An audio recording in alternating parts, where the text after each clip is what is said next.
go to Ron Stevens Stadium in Lawton to hook up with my partner and personal manager for the past 25 years. Michael Parker, hey, bring us up to speed on the Eisenhower-MacArthur game from the other night. Coming in, looked like one of those classic we've got something to prove deals on both sides of the field. Well, Dave, as far as MacArthur goes, they really felt like they had something to prove coming out of their Week 1 loss to Anadarko, but even more so on the Eisenhower side. Their Week 1 loss to Lawton High knocked them out of that national ranking scene, so both teams really came into Friday night looking to regain some respect. Week 2, Eisenhower versus MacArthur. The Eagles versus the Highlanders. Last week, Ike was upset by their other crosstown rival, Lawton High. Friday night was a different story. With the score 3-0 Eisenhower, Spencer Braggs comes right at you. A 45-yard run, taking the ball down to the 2. That set up John Michael Brown's journey into the end zone for the 10-0 lead. That's when Kevin Lemon took over for Ike. He blocked a punt and recovered it in the end zone just before the half. And then Mac's first possession in the second half, the pick, the moves, the touchdown. 49 yards into the end zone for a 24-0 Eisenhower lead. Very next possession. The very next play, Brett Manning keeps it, but fumble! Mr. Lemon, have a day. He recovers and goes 19 yards in for the score, his third touchdown of the night. Spencer Braggs added his second TD of the night with this 47-yard scamper to put it away. Eisenhower storms back in Week 2 over MacArthur, 37-0. I was thinking mainly just to make ourselves better and compete and start playing the Ike way to get it right and hopefully to make the rest of the season come on for us. We just wanted to come out here and show that we do have a good team. You know, we wanted the respect that we deserve. You know, we just had to come out here and play hard. We had a good week of practice, and we just had to show it on the field. Standing by live with me is Eisenhower head coach Chris Stiles. And Coach Stiles, first things first, what's the condition of your running back, A.J. Walker, after he went down with an injury? Well, we're not really sure right now. He's got to get an MRI done tomorrow and get some x-rays done, so we'll know a little bit more about this time tomorrow evening on A.J. A lot of people thought this Eisenhower team was going to be a powerhouse offensively. Only one touchdown in the first game against Lawton High, less than 200 yards against a somewhat mediocre MacArthur defense. Is that a concern for you, or are you okay with your defense scoring all the touchdowns for you guys? Well, defensive kicking game is going to win us a lot of football games, and sure, we're concerned offensively. You know, we haven't been as productive as we thought we would be, but hey, you know, it just takes some time. You know, we run the option, and it takes time to get some kinks worked out there, and I think we're going to have an outstanding offensive football team before the season's over. You guys seem to be running the ball a lot. Now that A.J. Walker might be out for the remainder of the season, are you guys going to look to the pass, or are you going to stick with the run that's been pretty successful? Well, we got to do the things we know how to do. You know, that's run the option, run the fullback, you know, have a good tailback game, just try and have a little balance between our quarterback or fullback or tailback, and maybe throw some play action passes. I mean, that's what we do. That's Eisenhower way, and that's what we're going to continue to do. Now, this week you guys are on the road against the Altus Bulldogs, and sometimes they can use 5 different running backs in a game in the wishbone. What's your strategy to keep them under check? Well, obviously, our defensive line is going to have to play an outstanding game. I thought they did play outstanding against MacArthur. Adrian Cole, Derek Newton, Matt Watson, you know, Kevin Daniels. Those kids really play an outstanding game, really control the line of scrimmage, and they're going to have to do the same for us to have a chance to win at Altus. What are the things you guys are going to address this week in practice to prepare for the game? Well, obviously, the wishbone offense is a big concern. They're a big physical football team. They're an outstanding football team. The Lawton High score is a little bit deceiving because it was a close football game. It was, you know, basically tied up midway through the fourth quarter. So they're an outstanding team. We know that's going to be a dogfight to go over there and try and win it out. We've been through that before. So it's just we got to get better. If we improve this week, we improve our performance, and then I think we have a chance to win. If we don't, then we'll be pretty sad Friday night. Okay, Coach, thanks a lot for joining us. Good luck on Friday night against the Bulldogs. And, Dave, you know, Eisenhower and Altus, that should be a great game down in Altus on Friday night. Dave, take it away. All right, Michael, thanks a lot. We will try to keep posted on the Eagles and Bulldogs coming Friday night and hopefully have more of it on Gridiron 7. Thanks a lot to Coach Stiles for joining us tonight on the show. Also, as Coach Stiles had mentioned, another big win for the Lawton High Wolverines. They played at Altus, won the game 21-7, and the Wolverines get the Highlanders this Friday night, and that'll finish up pre-district play for both of those teams. One other note about the Wolverines, longtime high school football writer Ray Soldan is going through the history of the sport in Oklahoma decade by decade, and for the state's first 10 years, 1900 to 1909, he picked the 1909 Lawton High Wolverines as a co-team of the decade. That team went unbeaten in 11 games, outscoring its opponents 221-6. And one of the halfbacks on that team was Ron Stevens. Another city championship for the Rider Raiders is Gridiron 7. Rumbles on.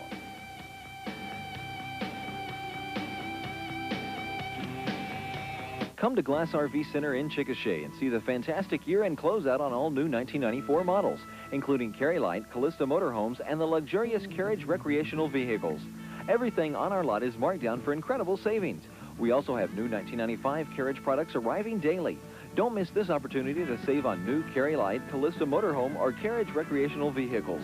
We're moving them out, so come get yours today at Glass RV Center, 5 miles south of Chickasha on Highway 81. Are you ready for some football? A Monday night party. We got Frank and Al and Dan. They're gonna get it kick-started. Dan, following the game, stay tuned for Action 7 News with James Stratton and Mike Reeder right here on KSWO TV7, Texoma's #1 news source. All my rowdy friends are here for Monday night. That's right. The mid-size Dodge Dakota Sport V6 gives you a bigger bed than Ford Ranger or Chevy S10. It gives you a Magnum engine with more horsepower than their base V6s, the safety of available 4-wheel anti-lock brakes, and a standard driver's airbag, something Ranger and S10 don't even offer. So really, the only thing compact about Dakota is the price. See your nearest Dodge dealer today. Welcome back to the show. Same song, next verse at Rider. Another sweep of their city rivals in Wichita Falls. They followed up their 50-7 win over Old High with another lopsided win over Hershey. Total domination for the Raiders. And when the clock finally ran out at Memorial Stadium, the Raiders had won their 7th straight city championship, and Rider coach Wayne LeBlue's record against city rivals was still perfect. The Raiders scored in each quarter except the first, and they fumbled away a chance to strike early, losing the ball deep in Hershey territory on their first drive. But once again, the Raider defense held their own with Rider's high-powered offense. The Huskies passed the 50 only twice, and Rider held Hershey to just 9 first downs. The Raiders broke on top when Kevin Wagner scored from a yard out in the second, and that would be enough on this night. An interception set up another score just before halftime, and this time, the Raiders got some luck. Mark Ransom got popped, but the ball tumbled into the end zone where Manny Lopez covered it for Rider's second score and a 14-0 lead at halftime. They blew it open with 21 points in the third. They won it 42-0, and the Raiders will continue their season-opening homestand Friday against another 4A school when they host Burke Burnett.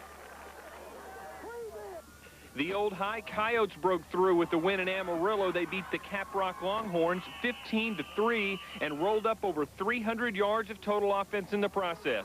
The defense picked up 6 turnovers, 4 by interception, and 2 fumble recoveries. The Coyotes' 2 touchdowns came on the ground. Torrey Buckner scored from 3 yards out in the second quarter. Then in the third, Steve Wolf found the end zone from 19 yards away. A late field goal was all the homestanding Horns could manage, and the Coyotes square their season at 1. Next up, they go to Vernon. And speaking of Vernon, this Southwest Oklahoma tour of the Lions took them to Frederick, and this one went down to the wire. An overflow crowd at the Bomber Bowl watched Kevin Isham score on a 25-yard first quarter run, and just like that, the Bombers led it 6-0 when the point after try sailed wide. The Lions answered with a big drive of their own, and Terrence Gaines capped it from 2 yards out. Their PAT was true, and Vernon led 7-6. To the second quarter, and it's quarterback Sidney Gaston going up top, and this time he hits Ryan Ben out of the backfield for 23 yards, all the way to the 11-yard line.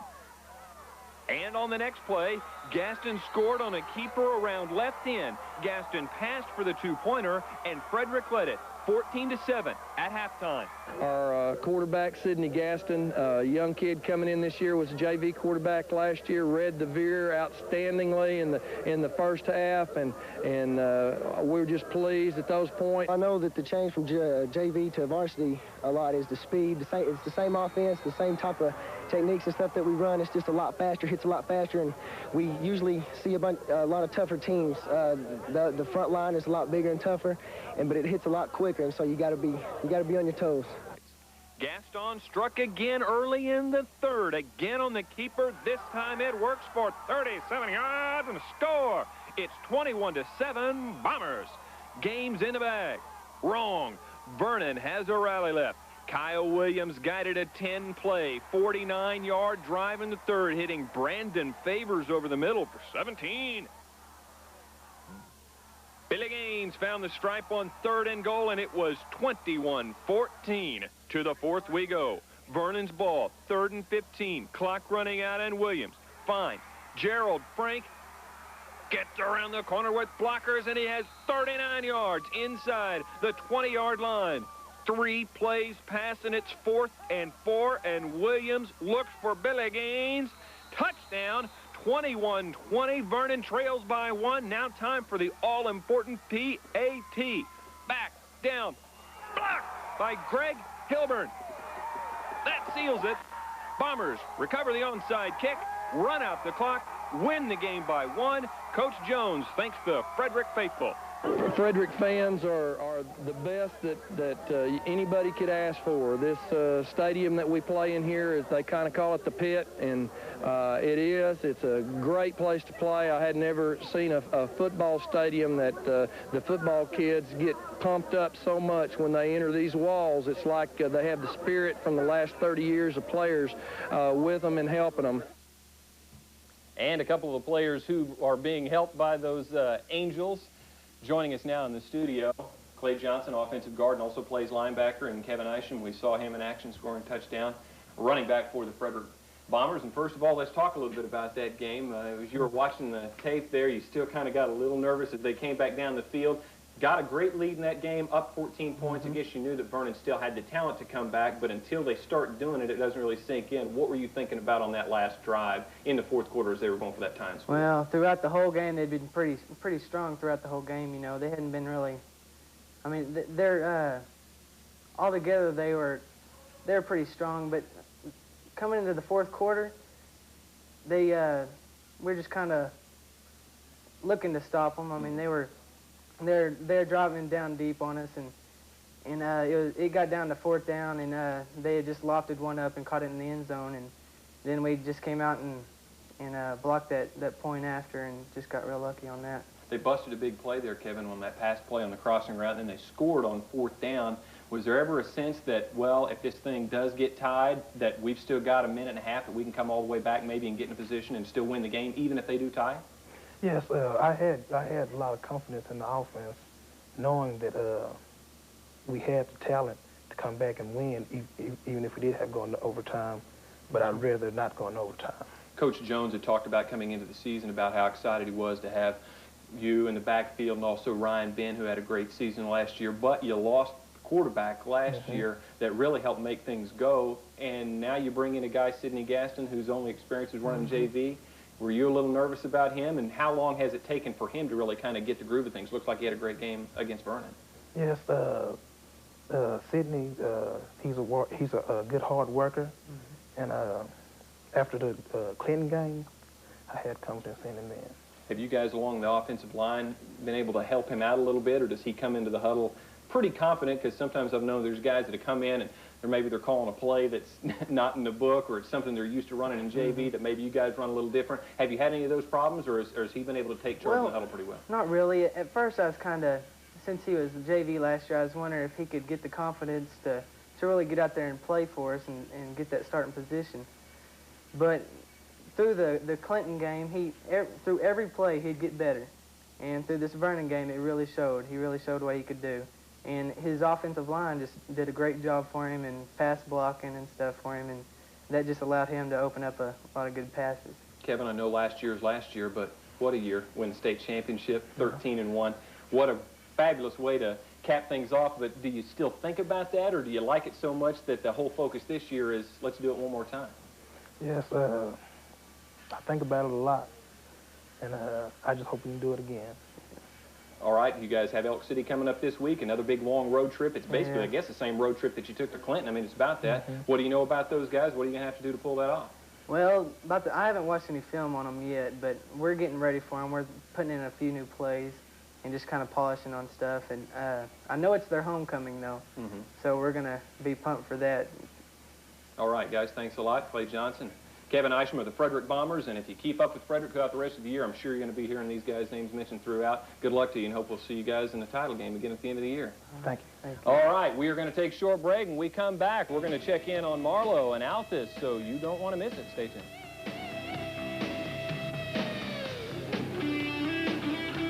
Okay, this time let's do it with love, passion, and action. I don't know what knobhead came up with the title of our show as The News, but trust me, it's got nothing to do with the news.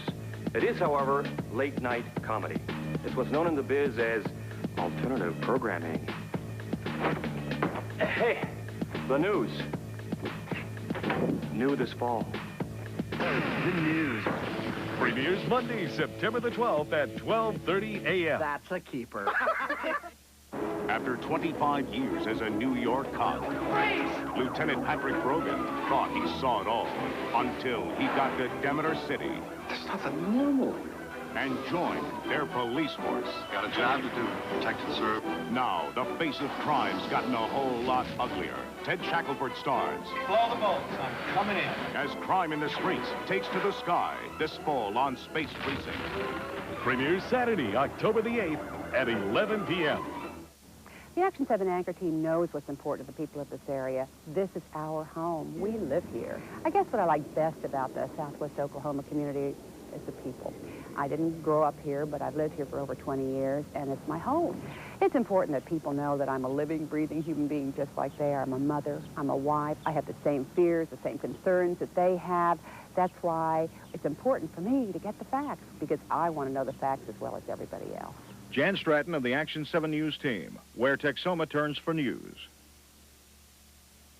Welcome back to the big show. You know, the Marlowe Outlaws are supposed to be in another rebuilding year, but nobody's told the team. They started out with a win at Class 4A Chickasha, romped over Lindsay this past Friday night. The Outlaws have youth in their backfield and bulk up front.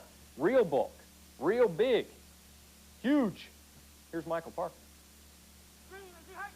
2 years ago, the Marlowe Outlaws found themselves in the state title game, where they lost to Newcastle. Last year, Coach Ron Newby's dream of returning went away after an 8-4 season. This year proves to be somewhat of a rebuilding year. Well, you're right. We lost a lot of people. We only have 3 returning starters on offense, 3 on defense. You know, we got a lot of holes to fill, but we've got a real good class, juniors, some good skilled people in our senior class, so we think we're going to be all right. The rebuilding process will revolve around a massive offensive line, led by 6'1", 277-pound junior Jimmy Copeland and 6'1", 253-pounder Mike Kahn. We'd like to think that our offensive line is always the key to our offense. Yeah, we got a big old tackle, left tackle named Jimmy Copeland, 290 pounds, a junior. I think he's got a chance to be the best offensive lineman Marlowe's ever had. And at the left guard, we got another junior, Joe Lang, 220 pounds. He's going to be a great football player. But overall, I think that our line has to be our strength. Also on the line, Chad Tiny Smith, 257 pounds, John Lamons, 251 pounds, Kevin Brown, 277 pounds, and Ryan Maddox, a 300-pounder. Oh, and don't forget about the most improved lineman, 220-pounder Joe Lang. The players around the line feel that they are the ones that hold the key to success. Yeah, I feel like they are. If they block, then our backs can do the job, but it's all got to start at the line, and if they work hard at it, I think they can do it. It's a young Outlaw team, but a team that certainly makes the grade with Coach Newby. We've got a ways to go. We're still young, still making, you know, sophomore and junior mistakes, but those kids are working hard, real proud of them. In Marlowe, Michael Parker, Gridiron 7. Now, the Outlaws get another tough test this week when they go to Hobart. The Bearcats are ranked number 2 in the state in Class 2A, and they went to Class 4A Power Clinton last Friday night and won.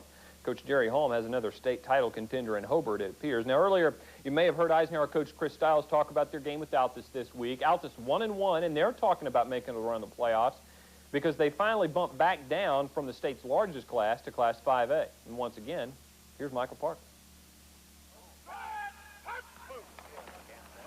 The Altus Bulldogs have a lot to look forward to, even after finishing last season with a 2-8 record. They've moved from Class 6A down to 5A and will be facing teams they're more evenly matched up with.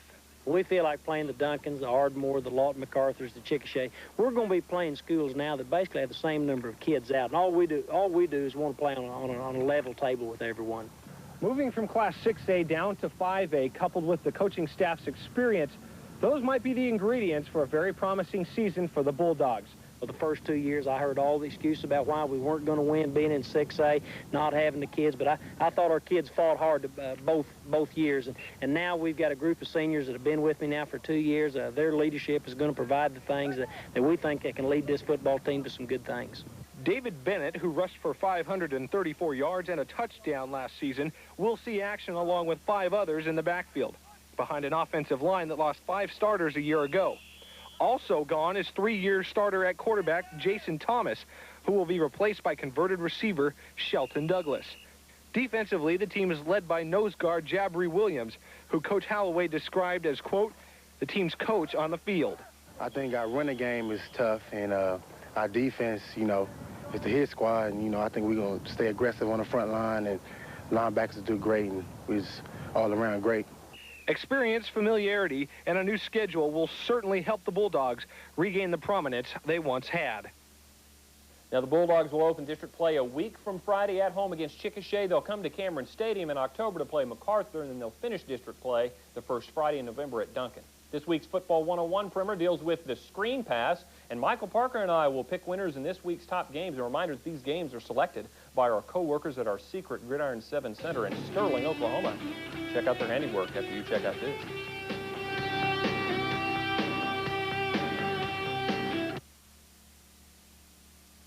In 1954, my father started Edwards Menswear with the philosophy of giving exceptional service and quality to our customer.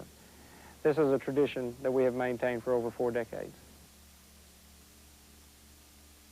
To stay ahead in our industry, we find that going to the East and the West Coast markets help us look for the latest styles for our younger customers, as well as the traditional look for the Edwards man.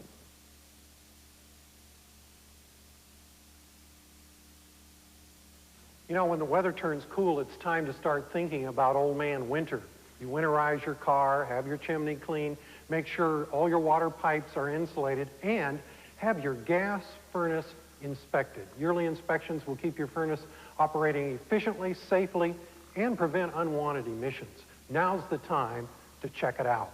For more information on gas furnace inspections, call your local heating and air conditioning dealer. Brought to you by your natural gas company. Hitting the home stretch here in our weekly feature, Football 101, helps you understand basic football terminology and plays. This week, Marlowe's offensive coordinator, Ken Lane, explains the screen pass. Okay, here at Marlowe, as the offensive coordinator, one of the situations that we would look for before we decided to put a screen pass into our offensive play system would be a real strong rush in passing situations from the defensive end and the defensive tackle. If we scout an opponent and see that taking place, we would put in a screen pass.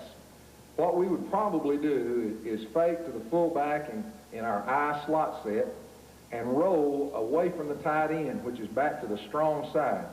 We would lead our tailback out to be a lead blocker. We would have our tight end release inside the defensive end and run a post pattern to pull the free safety to the inside, also pull the corner back to the deep third. At that point in time, our tackle and our backside guard would block 2 counts, 1,001, 1,002, and at that particular time, they would release downfield. Because the pass is thrown behind the line of scrimmage, they can be beyond the line of scrimmage when the pass is made. After our fullback fakes and the rush passes, he will just drop right behind those 2 rushers. The quarterback then, after working on our timing, would set up, pass it back across the rushers' heads to the fullback, who would in turn try to get to the boundary to the outside of the 2 contained blocks of the tackle and guard. And that would be an exceptional screen pass for very hard rushing defensive end and tackle. right, Coach, thanks a lot. Now time to bring Michael Parker back in. Time to check out this week's games. We do want to remind folks what happened last week. Dave's off to a 4-1 start, and Parker, unfortunately, 3-2. So let's get right to it as Parker tries to make up ground. First game is Eisenhower versus Altus, and I like Ike. Yeah, Dave, I know you like Ike, but I'm going to have to go with Altus. You know, I stuck with them week 1. They came out with a victory. Last week they got beat by a very impressive Lawton High team. I'm going to go with them again this week. I pick Altus. All right, we'll see how that turns out. Old High taking on Vernon. The Coyotes, after a big win, going to Vernon, and the Lions are kind of smarting after those 2 losses. I got to think they're going to win after they come back home finally.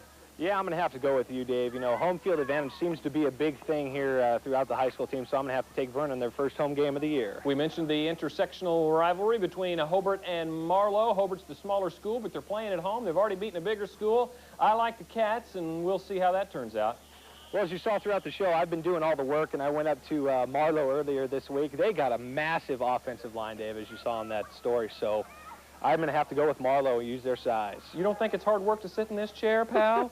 Holiday taking on Bowie, and I like Holiday. I like Bowie. All right, and then the Monday night game, Chicago against Philadelphia.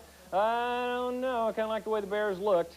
Well, I like the way the Bears look too, but I got crushed in the pool yesterday, so hopefully they can bring me out to make it even at 7-7 on the weekend. You know, the authorities are listening. How much money did you lose in that pool? Those things are illegal.